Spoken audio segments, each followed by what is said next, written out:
Ver se aqui funciona. Então, página 24, teorema 46. A função logaritmo natural é sobrejetora. Então, como eu falei para vocês, para entenderem a ideia da demonstração desse teorema, eu só vou fazer um esboço aqui. Precisamos do teorema 25. Para isso, eu peço que vocês deem uma olhada na fotografia que eu mandei para vocês. Lá naquela fotografia que eu enviei lá no grupo, nós temos uma representação gráfica da função 1 sobre t. Nós temos ali o eixo horizontal t, eixo vertical y. E essa função 1 sobre t, como vocês já sabem, a imagem de 1 por ela é 1, a imagem de 2 é meio, de 3 é 1/3, 4, 1/4 e assim por diante. Só que, claro, essa função está definida sobre todos os reais maiores do que zero.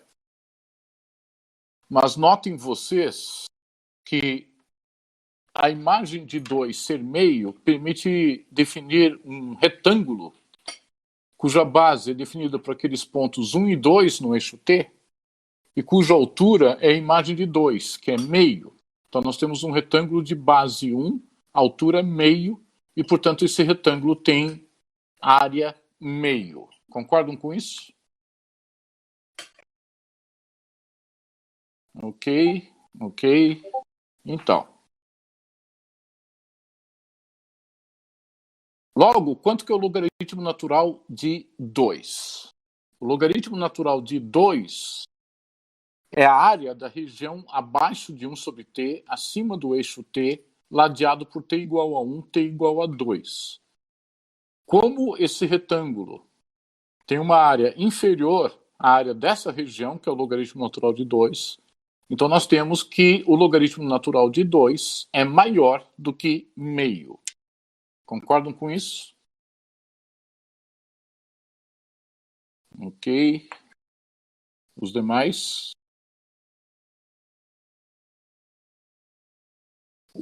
Quanto que é o... André, quanto que é o logaritmo natural de 2?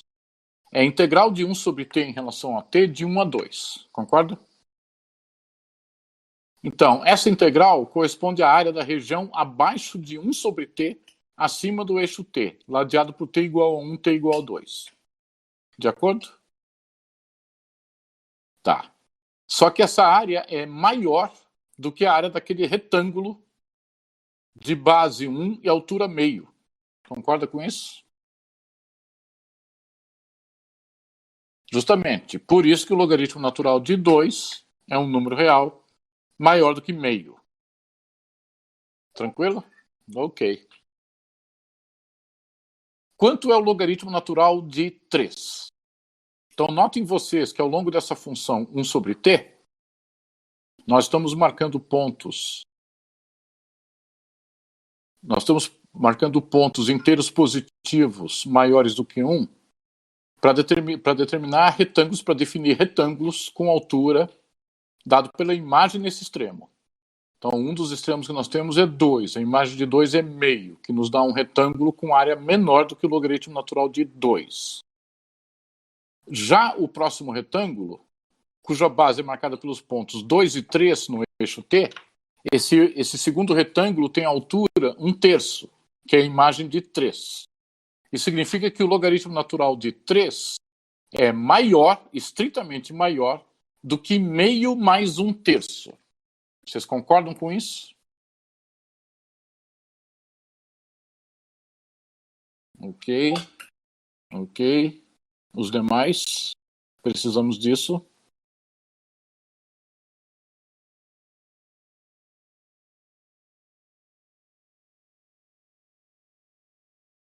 Somente o Gabriel Damasceno e o Gabriel Vieira, concordam? O logaritmo natural de 3, Leandro, é a área abaixo de 1 sobre t, acima do eixo t, e ladeado por t igual a 1, t igual a 3. Logo, essa área é maior do que meio mais 1/3. Concorda?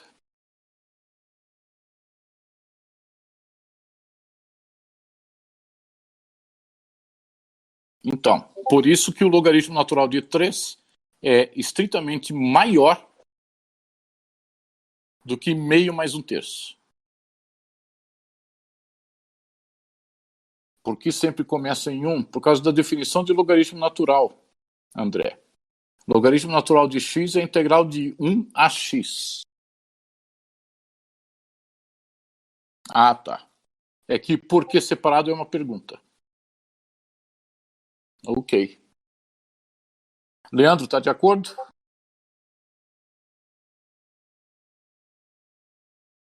Os demais aí, tranquilo, gente? Que a gente vai precisar disso. Ok. Tá. Então, analogamente, o logaritmo natural de 4 é maior do que meio mais um terço mais um quarto. Logaritmo natural de 5 é estritamente maior do que meio mais um terço mais um quarto mais um quinto e assim por diante. Até aí estamos todos de acordo? Ok? Tá. Lembrando vocês que eu estou apenas esboçando a demonstração. A demonstração em si tem bastante detalhes, consome bastante tempo, mas é algo acessível para vocês. Então, uma das coisas que eu pedi para vocês revisarem é justamente esse teorema 25 sobre a divergência da série harmônica. Vejam o que está escrito logo abaixo da representação gráfica de 1 sobre t, somatório com i variando de 2 a infinito de 1 sobre i. Eu errei ali na hora de escrever, não é 1 sobre n, 1 sobre i, que o i que está variando de 2 a infinito. Então, esse somatório 1 sobre i, com i variando de 2 a infinito, é a série meio mais um terço, mais um quarto, mais um quinto, etc. Que é a série harmônica, excetuando o primeiro termo, que é 1 sobre 1. Concordam com isso? Ok. Tá.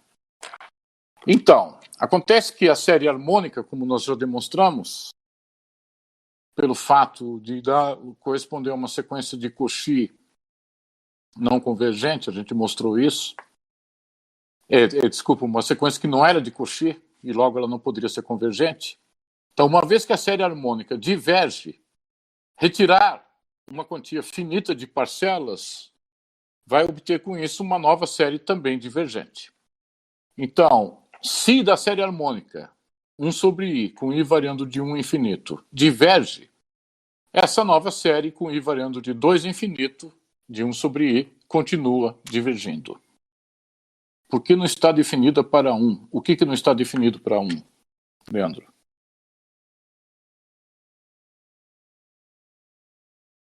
Está falando da nova série ali?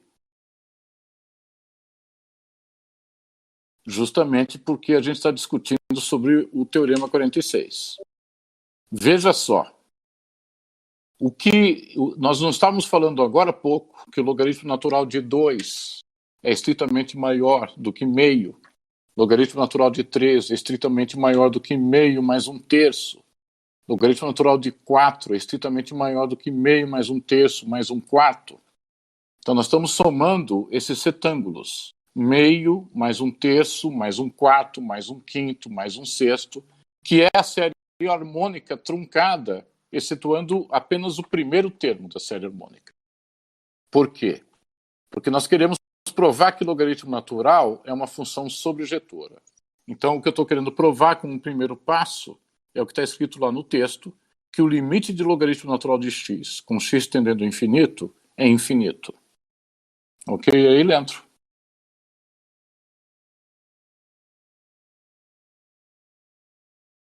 Ok. Então, aquela série 1 sobre i, com i variando de 2 a infinito, diverge. Mas o que é a integral de 1 até x, com x tendendo ao infinito? Porque uma coisa é o logaritmo natural de 4, o logaritmo natural de qualquer x real à direita de 1. O logaritmo natural de qualquer x à direita de 1 vai ser maior do que zero.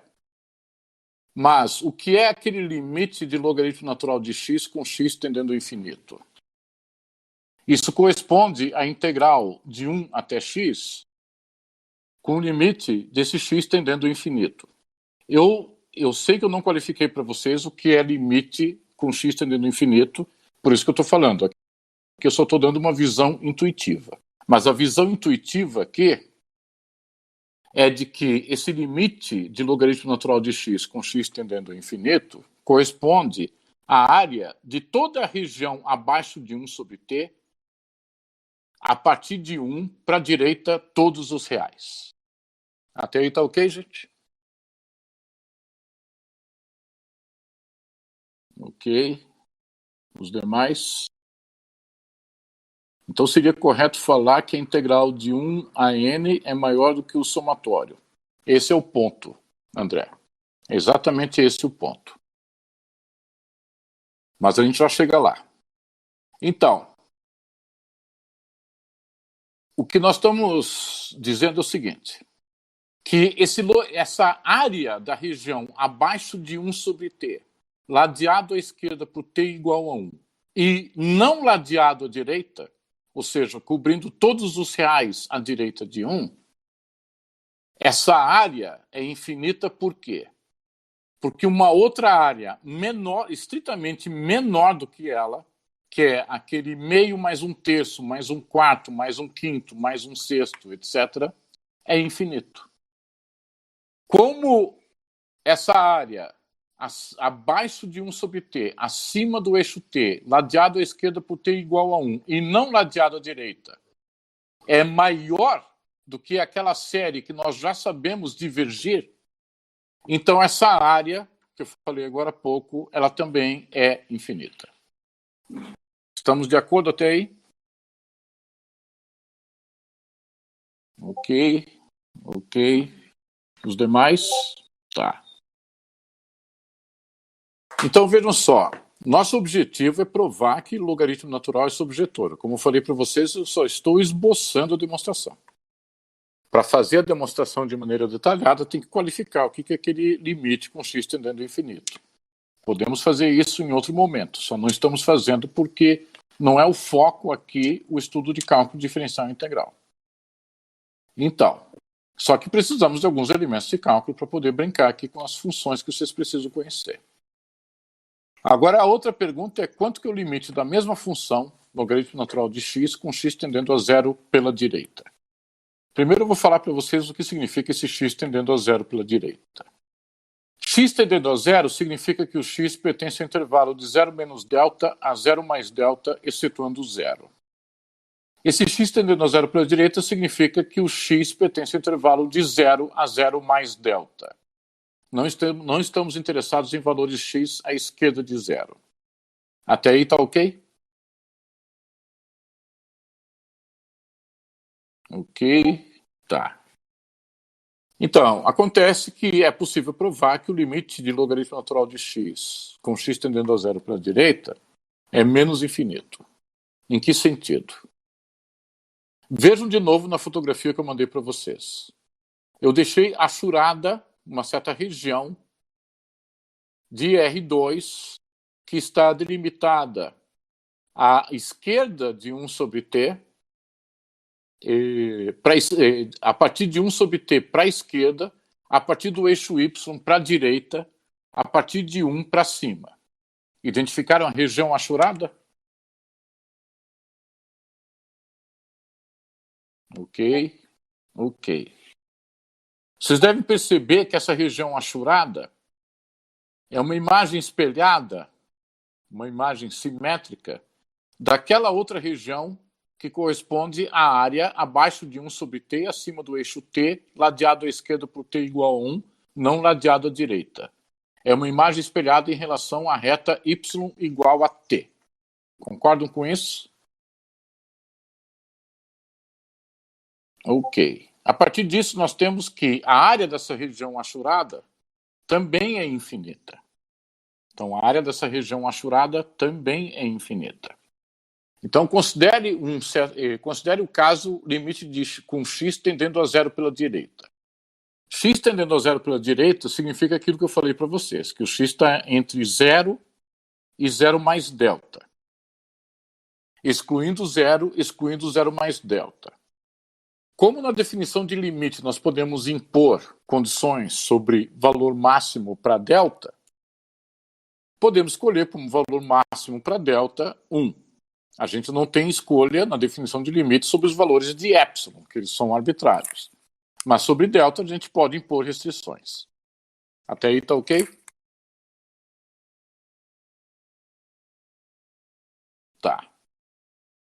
Colocando essa restrição de que o delta não pode ser maior do que 1, ou seja, o maior valor possível para delta é 1, isso significa que estamos falando de valores x entre 0 e 0 mais delta, que estão automaticamente entre 0 e 1, excluindo 0, excluindo 1. E valores x entre 0 e 1, nós já provamos no teorema, deixa eu ver qual, no teorema 44, exatamente, que o logaritmo natural desses valores reais x é negativo. Então, qualquer x entre 0 e 1 vai corresponder a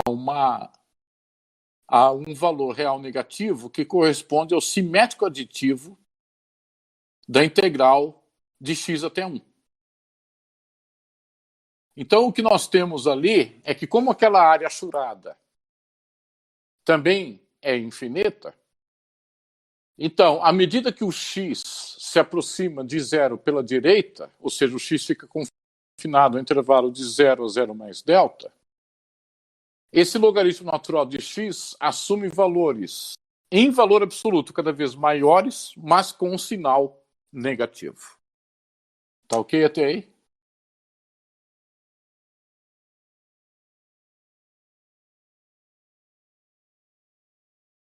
Os demais, Leandro tá ok, Gabriel Vieira também, os demais, tranquilo? Tá. Então, essa é a ideia para a prova de que limite de logaritmo natural de x com x tendendo ao infinito é infinito, e que limite de logaritmo natural de x com x tendendo a zero pela direita é menos infinito. Como eu falei, isso é só um esboço da demonstração. Além disso, o que está escrito lá no texto, ó, na segunda linha da demonstração. Além disso, o logaritmo natural é diferenciável, o que implica que é contínua. Né? Existe um teorema do cálculo muito fácil de provar, que toda função diferenciável é contínua. Eu não provei esse teorema, novamente, se sobrar tempo a gente prova ele para vocês. Mas, isso é um teorema bem conhecido, toda função diferenciável é contínua. Ora, qual é a visão intuitiva de uma função contínua?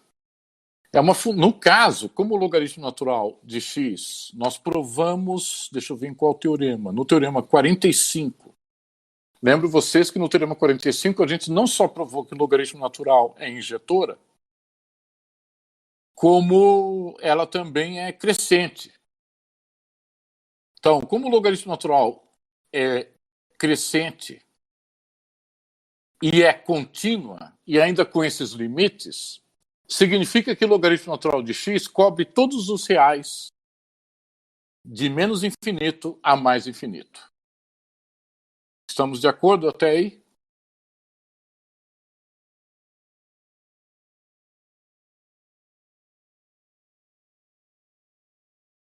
Ok. Ou seja, logo, para qualquer real y, não importa se o real y é negativo ou positivo, seja qual o valor for, ou zero, existe x real, tal que o logaritmo natural de x é y. Logo, a função é sobrejetora. Tranquilo até aí, gente? Ok. Os demais? Tá. Então, como a gente já tinha provado no último encontro que o logaritmo natural é injetora, e agora nós temos esse esboço da prova de que também é sobrejetora, isso significa que o logaritmo natural admite inversa, que é o teorema 47. O teorema 47 faz uso do teorema 32. O teorema 32 diz o quê? Ora, se a função é sobrejetora e injetora, nós temos para o teorema que ela admite inversa. Porque qualquer função sobrejetora e injetora é uma função bijetora. E toda bijetora admite inversa. Então, o Teorema 47 é a demonstração e a aplicação direta do Teorema 32. Podemos partir para a próxima página? Ok. Então, ali na página 25, seção 23, a questão é: qual é a inversa do logaritmo natural? Então, o teorema anterior, o teorema 47, garante a existência de inversa. Mas garantir a existência de inversa não é equivalente a exibir a inversa. Então, no teorema 48, nós vamos exibir a inversa. Teorema 48, página 25. A inversa de logaritmo natural é a função exponencial. Então, uma das coisas que eu pedi para vocês no último encontro é que vocês revisassem o conceito de função exponencial. Função exponencial, uma função g é exponencial, C só C, a derivada de g em relação a x é igual à própria g, e g de zero é 1. Essa é a definição de exponencial. Inclusive, a partir dessa definição de exponencial, uma das coisas que nós fizemos em alguma aula anterior foi exibir uma série de potências que correspondem a uma representação possível da função exponencial. Até aí estamos de acordo? Os demais? Ok. Então, vamos agora à demonstração de que, de fato, o exponencial é inverso do logaritmo natural. Não esquecendo vocês que, uma vez que a gente prove que a exponencial é inversa do logaritmo natural, isso faz do logaritmo natural a inversa de exponencial. Por causa de um outro teorema que nós vimos, que a inversa da inversa de f é a própria f. Então, demonstração. Primeira linha. Seja Ln a função com domínio nos reais maiores do que zero contra domínio nos reais, tal que o logaritmo natural de x é igual ao integral de 1 a x de 1 sobre t dt. Então, essa é simplesmente a definição de logaritmo natural. Até aí, tranquilo?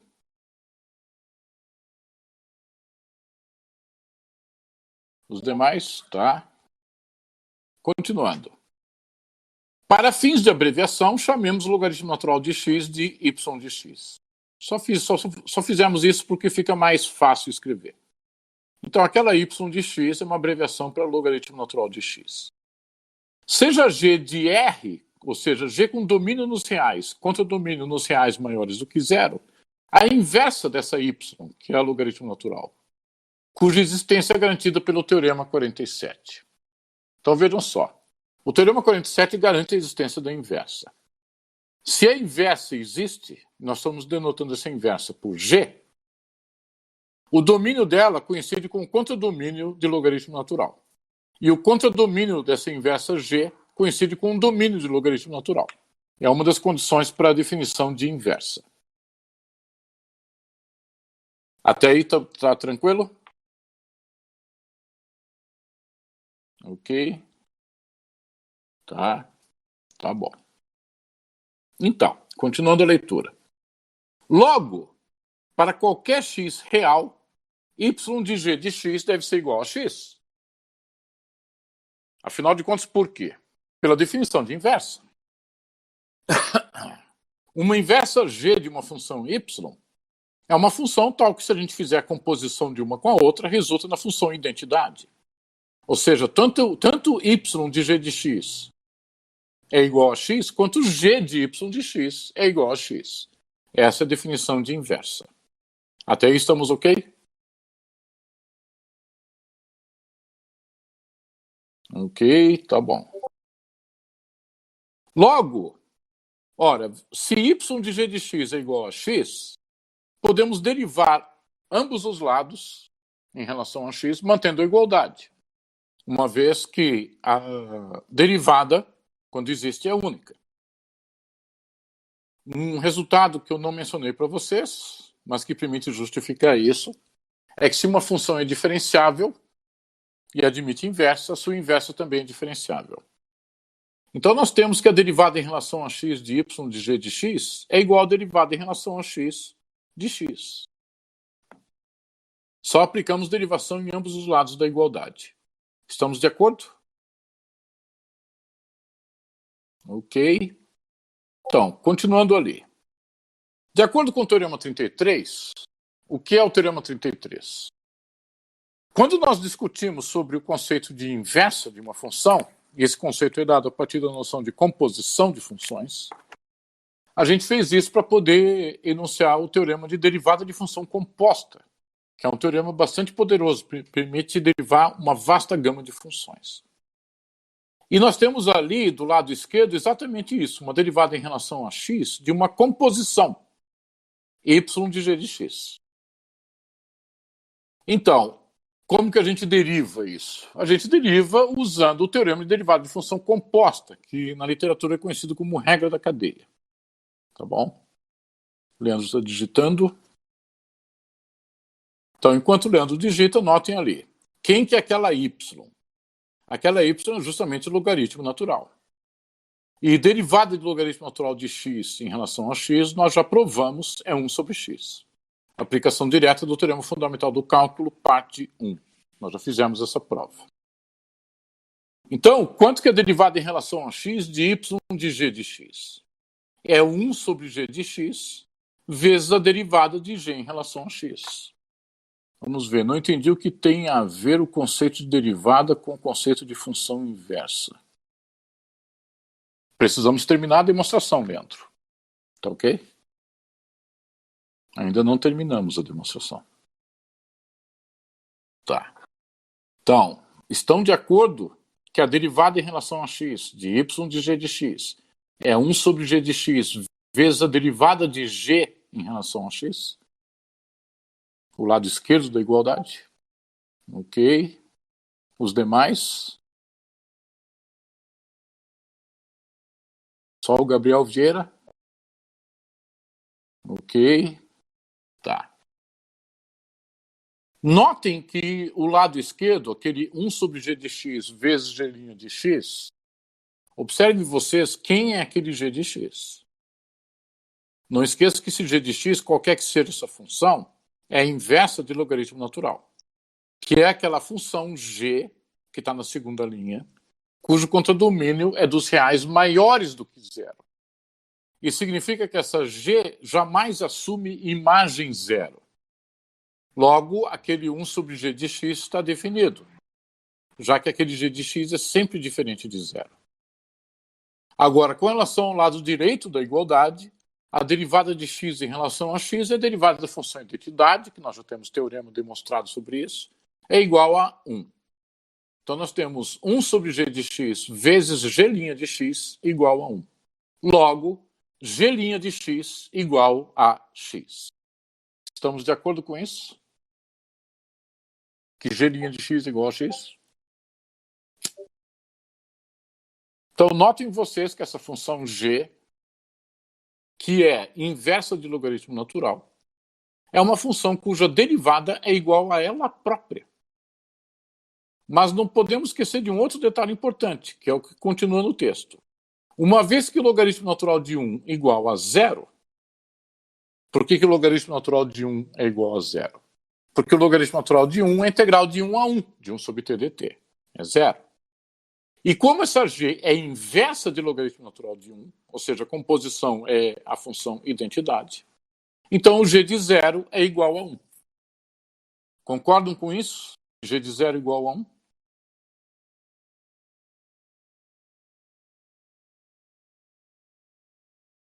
Ok. Então, o que nós temos é que essa função g, que é inversa de logaritmo natural, é uma função cuja derivada é ela própria, e tal que g de zero é igual a 1. Mas esta é exatamente a definição de função exponencial dada na seção 15.1. Logo, g de x é a exponencial de x. O André está espantado. É legal isso. Então, gente, se vocês procurarem na internet ou na literatura, vocês vão encontrar outras demonstrações desse mesmo resultado feitas de maneira bem diferente do que eu apresentei para vocês. Eu procurei fazer a demonstração que me pareceu a mais sucinta, mais acessível, mais simples possível. Tá? Mas existem outras demonstrações. Tem um monte de gente digitando. Então, isso justifica por que foi usado o derivado ali. Vamos ver, isso acontece porque uma troca o domínio com o domínio da outra. É a definição de inversa, Leandro. Por isso que eu dei para vocês, em uma sessão anterior, o conceito de inversa. E para definir inversa, precisamos do conceito de composição. Ok aí, Leandro? Ó, não esqueça, Leandro, não esqueça. No teorema 47, a gente garantiu a existência da inversa. Se a inversa existe, naturalmente ela tem o domínio, tem como domínio o contradomínio de logaritmo natural. E tem como contradomínio o domínio de logaritmo natural. André, achou complexa a demonstração?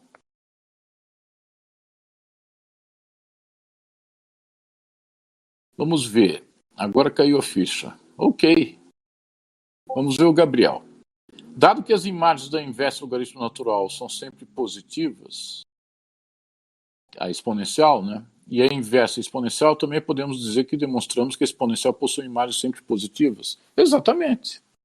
Exatamente, Gabriel. Isso sai como um corolário.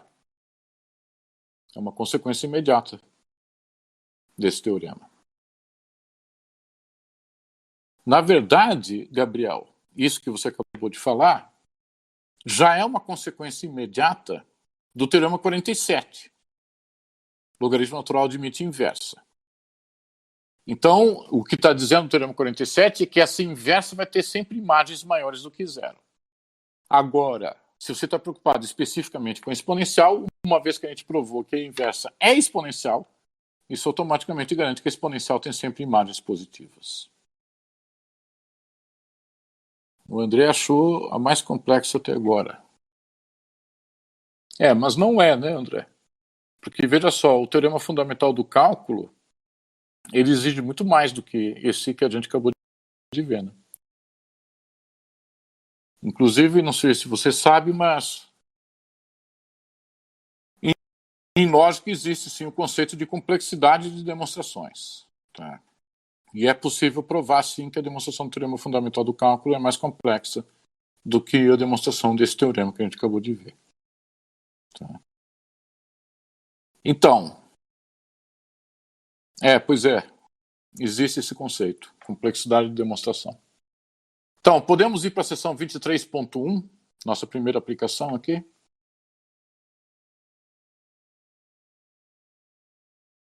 Ok. Então, seção 23.1, uma aplicação elementar. Entre os elementos que ocorrem na natureza, polônio em português, é o mais radioativo.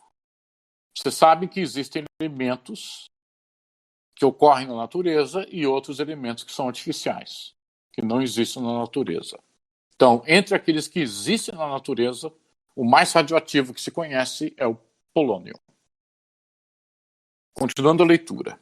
Existem 42 isótopos conhecidos desse elemento, descoberto em 1898 pelo casal Curie. Polônio 210, por exemplo, tem meia-vida de 138,376 dias. Em contato com o ar, a radiação deste isótopo é visível a olho nu, emitindo uma luminosidade azulada. Então vejam só, existem vários elementos e várias substâncias altamente radioativas na natureza. Plutônio e urânio são exemplos bem conhecidos. Mas a radioatividade desse isótopo polônio 210 é uma coisa tão assombrosa que é possível ver a olho nu a radiação se estiver em contato essa radiação com ar. Tá? Então, esse decaimento radioativo é um processo natural em toda a matéria. Nós temos aquela relação bem conhecida de equivalência entre energia e massa. Então, quando ocorre decaimento radioativo, a massa da substância ou do elemento é transformada em radiação, e essa radiação é associada a uma certa quantia de energia. Então, essa energia é perdida na forma de radiação e faz com que a massa se perca. Não, então, isso daí não está violando qualquer princípio de conservação, porque nós ainda temos conservação de energia total do sistema. Tá? Então, continuando a leitura do texto. Quanto tempo demora para que 1 quilo de polônio-210 seja reduzido a 1 grama? Então, veja só, nós temos a informação da meia-vida de polônio com 6 algarismos significativos, 138,376 dias, e nós temos uma massa inicial de polônio-210 de 1 quilo. Queremos saber quanto tempo demora para esse 1 quilo virar 1 grama. Está claro o problema?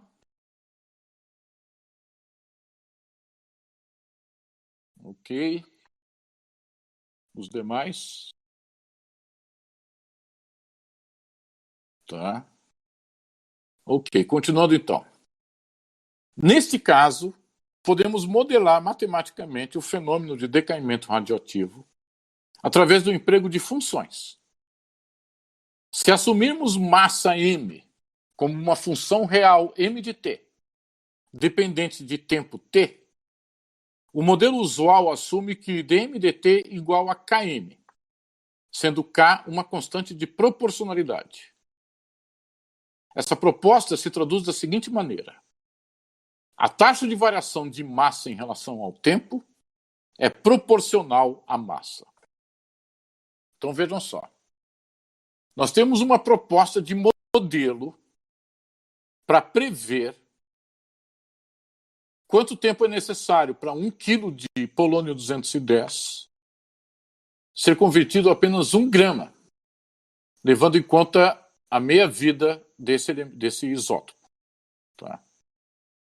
Vocês poderiam perguntar por que o modelo é esse, dmdt igual a km, e não dmdt igual a km ao quadrado, ou dmdt igual a k vezes raiz quadrada de m, ou a derivada segunda de m em relação a t igual a km. Existe uma vasta variedade de possíveis modelos que possam ser propostos para lidar com um problema como esse, do ponto de vista matemático. Vocês concordam com isso?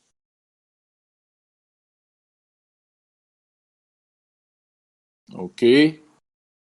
Então, assim que funciona esse processo de modelagem matemática.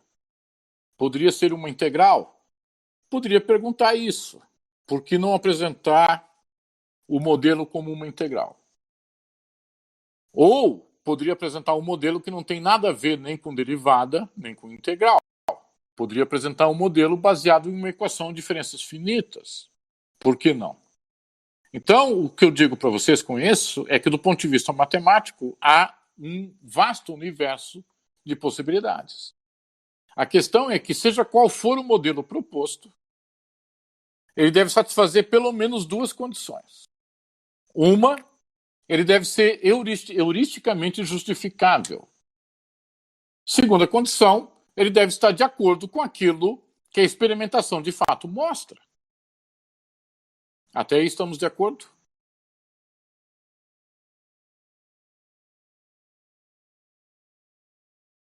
Então, uma justificativa heurística para esse modelo é aquilo que está escrito no texto. A taxa de variação de massa em relação ao tempo é proporcional à massa. O que significa isso?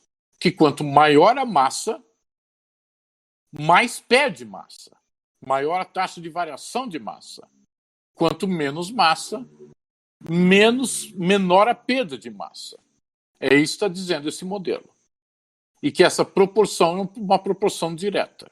dmdt igual a km. Claro que ainda resta a pergunta se esse modelo está de acordo com verificação experimental. Se não estiver de acordo com a verificação experimental, não importa quão bonita seja a justificativa heurística, não é de interesse para o físico. Até aí estamos de acordo?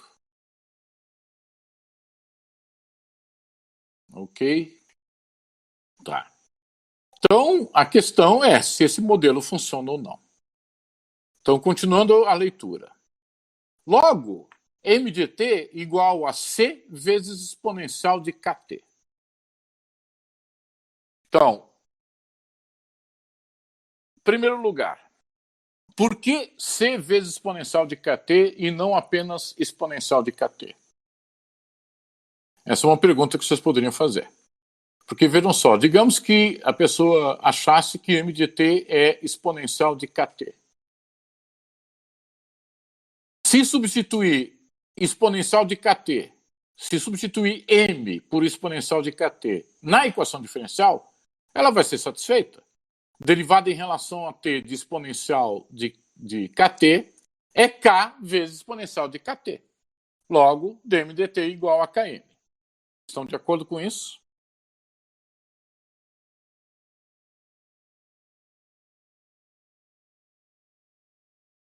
Ok. Os demais? Tá. Mas, se m dt for c vezes exponencial de kt, também satisfaz. Então, c vezes exponencial de kt, se você substituir na equação diferencial m por c vezes exponencial de kt, também satisfaz a equação diferencial. Então, se vocês derivarem em relação a t c vezes exponencial de kt, vai resultar em k vezes c exponencial de kt. E logo satisfaz exatamente a mesma equação diferencial. Estão de acordo com isso?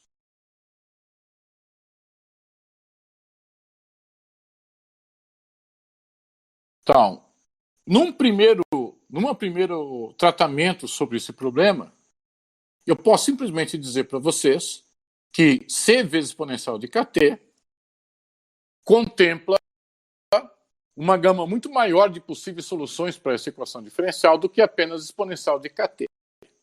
Logo, é desejável determinar o valor dessa constante c. Poderia dar uma resposta como essa. Mas daí vocês poderiam questionar o seguinte, mas a gente não pode acrescentar aquele c exponencial de kt mais alguma outra função de t? Vamos ver, por que exponencial de kt? Por causa da satisfabilidade da equação diferencial. A equação diferencial exige dm dt igual a k vezes m. Como exponencial é uma função cuja derivada é ela própria, a exponencial de kt em relação a t é k vezes exponencial de kt, pela derivada de função composta. Logo, a derivada de m dada por exponencial de kt é k vezes esse m. Concorda, André? Então, o que eu estou questionando com vocês é por que a gente não se satisfaz apenas com esse exponencial de kt e acrescenta aquele c vezes exponencial de kt. Tá bom? Então, o x da questão, então, num primeiro tratamento para esse problema, eu posso simplesmente dizer para vocês que c vezes exponencial de kt contempla uma gama muito maior de funções, porque exponencial de kt é apenas uma função. Agora, c vezes exponencial de kt é uma vasta gama de funções. Eu poderia argumentar assim para vocês. Mas daí vocês poderiam dizer o seguinte, mas o que nos impede de acrescentar mais outra informação? C vezes exponencial de kt mais alguma outra função de t que também satisfaça a mesma equação diferencial. Entenderam a questão que eu fiz?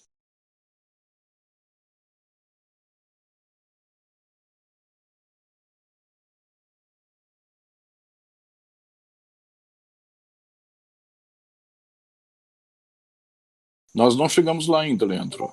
Ainda precisamos discutir isso. Eu quero saber se você entendeu a questão que eu coloquei, Leandro.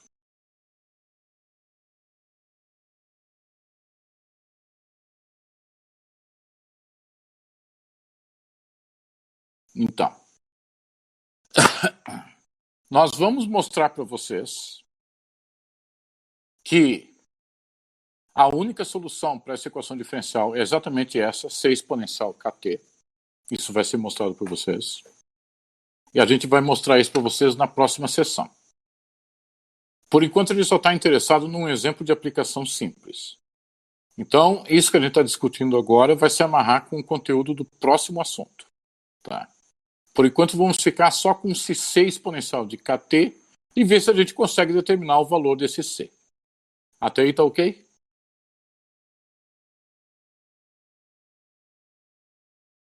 Ok, os demais? Então, continuando a leitura do texto. Para o caso em que t igual a zero, nós temos m de zero igual a c. Então, se o t for igual a zero, vocês vão ter c exponencial de k vezes zero. Mas k vezes zero é zero. Exponencial de zero é 1, por conta da definição da função exponencial.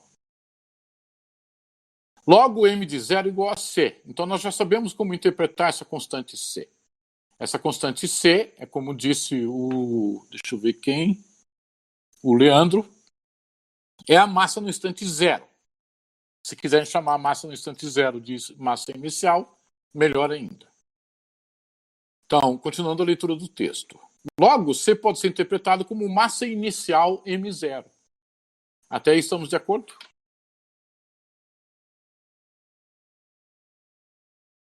Ok. Logo, continuando o texto. M de t igual a M0 vezes exponencial de kt. Lembrando quem que é esse M0. Esse M0 é a massa no instante zero. Então, se vocês tivessem ignorado aquele C, na prática vocês estariam dizendo que a massa inicial é uma unidade de massa. Isso não é conveniente para aplicações.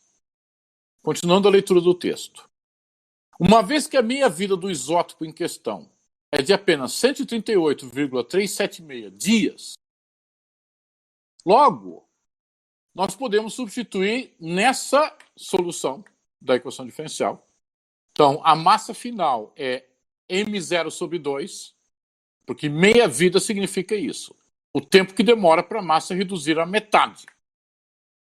Então, a massa final será m0 sobre 2 igual a massa inicial vezes exponencial de 138,76 dias vezes K, onde esse 138 é o tempo que demora para a massa inicial reduzir a metade. Estamos de acordo por enquanto?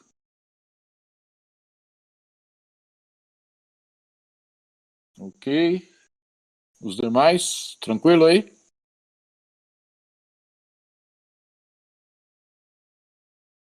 Tá.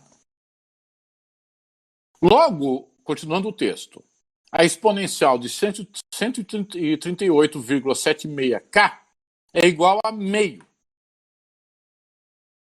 Logo, vejam só, nosso objetivo é determinar o valor dessa constante k.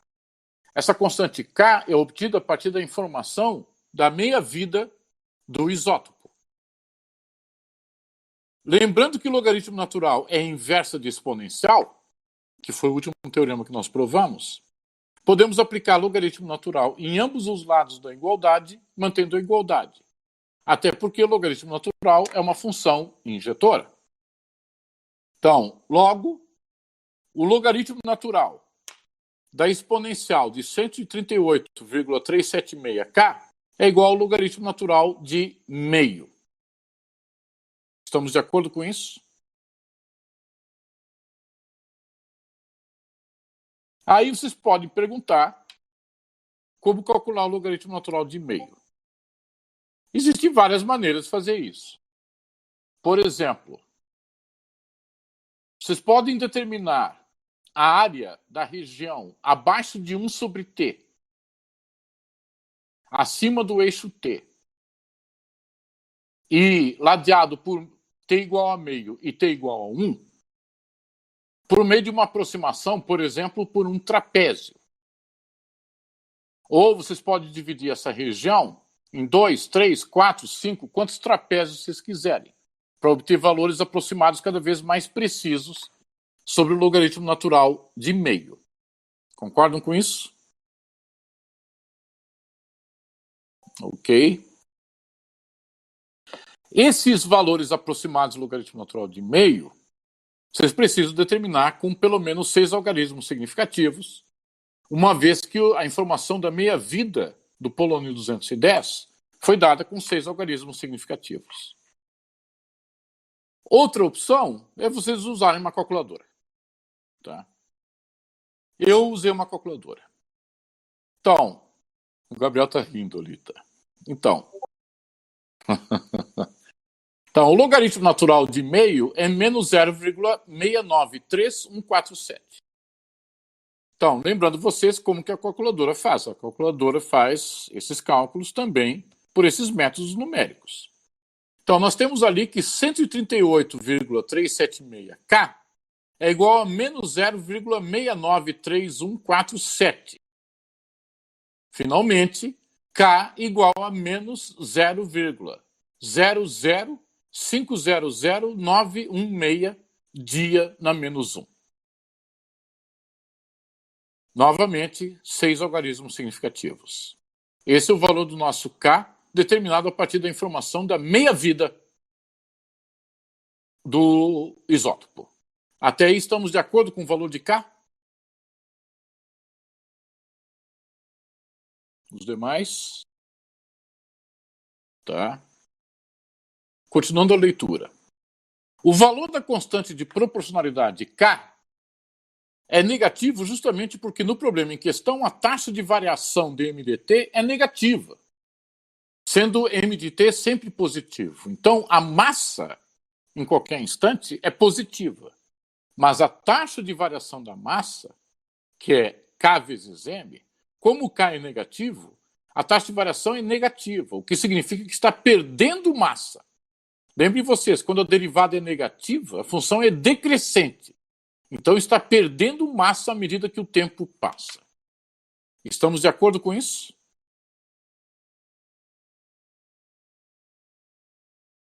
Os demais, tranquilo?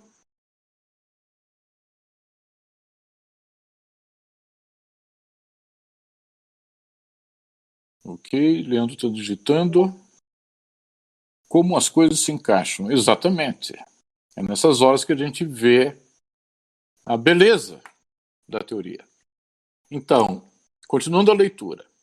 Uma vez determinada a constante de proporcionalidade K do modelo usual para descrever decaimento radioativo, podemos responder a questão proposta. Então, vejam só. A nossa função é m de t igual a m0 vezes exponencial de kt. Ora, a massa final que nós desejamos é 1 grama. A massa inicial, 1 quilograma. Nós temos que usar unidades consistentes. Então, se a massa inicial, a massa final é 1 grama, podemos representar a massa inicial como 1000 gramas. Então, 1 igual a 1000 vezes exponencial daquele K vezes T, onde o K é menos 0,005000916. O que implica que a exponencial de menos 0,005000916T é igual a 1 milésimo, 0,001. Até aí estamos de acordo? Ok. Ok. Tá. Por que a exponencial é esse valor? Por que exponencial é esse valor? Bem, André, nós temos ali 1 igual a 1000 vezes a exponencial. Então você isola a exponencial. Então você tem a exponencial 1 milésimo. Ok. Ok. Então nós temos que aquela exponencial é 1 milésimo. Ora, mas a exponencial é uma função que admite inversa. Então podemos aplicar logaritmo natural em ambos os lados, mantendo igualdade. Logo, o logaritmo natural dessa exponencial é o logaritmo natural de 1 milésimo. Sendo que o logaritmo natural de 1 milésimo é menos 6,90775.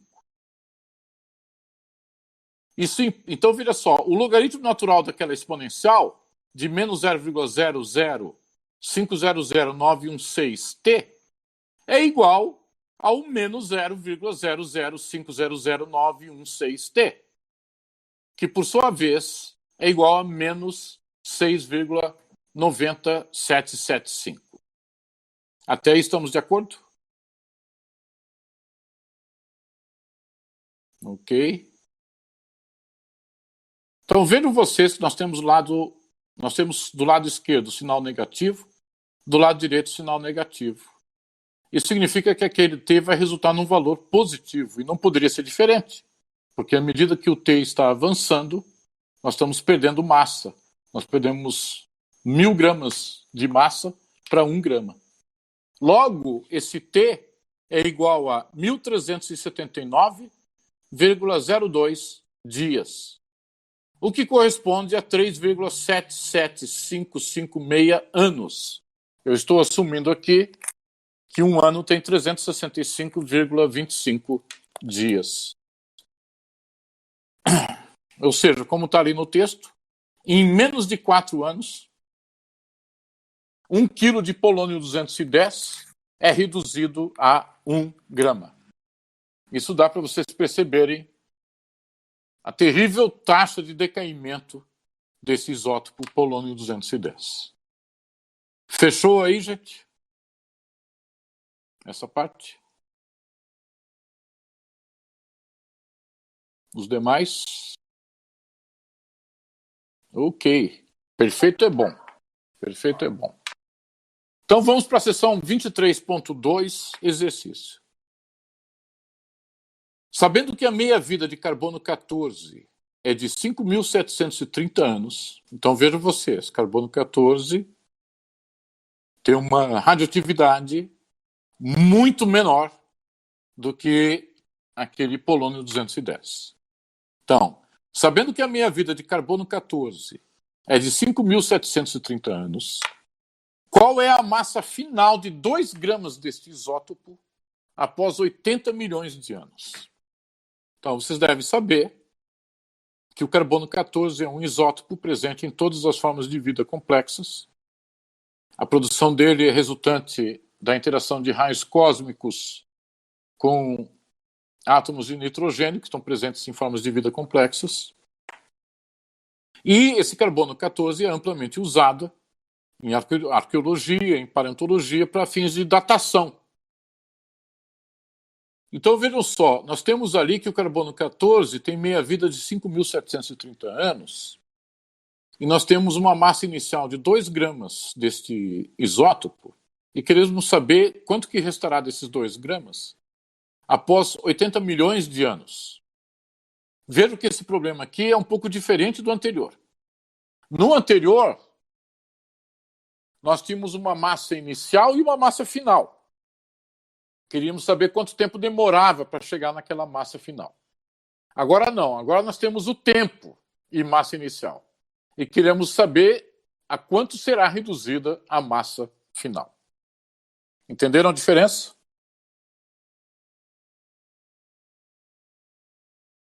Ok. Então, continuando a leitura. Para resolver esse problema, empregue um modelo usual de decaimento radioativo, DMDT igual a Km, o qual assume que a taxa de variação de massa em relação à passagem de tempo é proporcional à massa. Então, uma pergunta natural é por que se usa esse modelo DMDT igual a Km e não qualquer outra proposta. Então, o motivo é porque ele está em acordo com verificação experimental. Óbvio. Então, essa parte da verificação experimental, isso vocês têm que ver em literatura a respeito desse tipo de verificação. Sobre como que se faz esse tipo de verificação experimental de taxas de decaimento. Tá? Observar também que esse mesmo modelo DMDT igual a Km, ele não precisa ficar restrito somente a problemas de decaimento radioativo. Se vocês estiverem lidando com um problema de dinâmica populacional, em que vocês assumem que dentro de um certo intervalo de tempo não há mortes dos indivíduos gerados, assumindo que essa população cresce por reprodução, sem interferências externas, vocês podem usar esse mesmo modelo para prever populações a partir de uma população inicial. Então, aquele M pode ser interpretado como população, o T como tempo, e aí, se a população estiver crescendo, aquele DMDT igual a Km vai ser tal que a constante K será positiva, porque a população estará crescendo. Então, isso aí são apenas algumas situações que vocês podem usar esse mesmo modelo. Se vocês quiserem considerar um modelo mais preciso, que leve em conta mortes, que os indivíduos eles procriam, a população cresce, mas com o passar do tempo alguns vão morrendo. Aí nós temos uma outra equação diferencial chamada equação logística, que permite lidar com isso. Então, o crescimento de bactérias é exponencial se precisa colocar condições, não é assim, né? Então, o crescimento de população de bactérias é exponencial se não houver agentes externos, ou seja, se a população não estiver sendo visitada por outras bactérias, e se não houver mortes. Por isso, esse modelo só é adequado, esse modelo DMDT igual a Km, só é adequado para intervalos de tempo suficientemente pequenos para que dentro daquele intervalo de tempo não ocorra quantias significativas e expressivas de mortes dos indivíduos gerados. Ok aí, Leandro? Já o decaimento radiativo não precisa, em princípio, levar em conta esse tipo de problema. É claro que vocês poderiam perguntar o seguinte, mas o decaimento radiativo, aquele parâmetro T, tempo, pode ser tão grande quanto se queira. E aí, se vai decaindo, se a massa vai decaindo, vai chegar num ponto que vai restar o que exatamente? Se a menor unidade de matéria, num certo sentido, é o átomo. Então, é claro que um modelo como esse, o decaimento radioativo, também tem seus limites. Esse modelo funciona enquanto a massa não se reduzir a algo abaixo da escala macroscópica. Se vocês quiserem saber o que diferencia escala macroscópica de escala microscópica, essa é uma questão em aberto em física. Até hoje não existe uma resposta sensata para isso. Tá ok até aí, gente? Ok. Os demais, tranquilo? Tá claro o exercício, esse exercício para fins de avaliação, hein?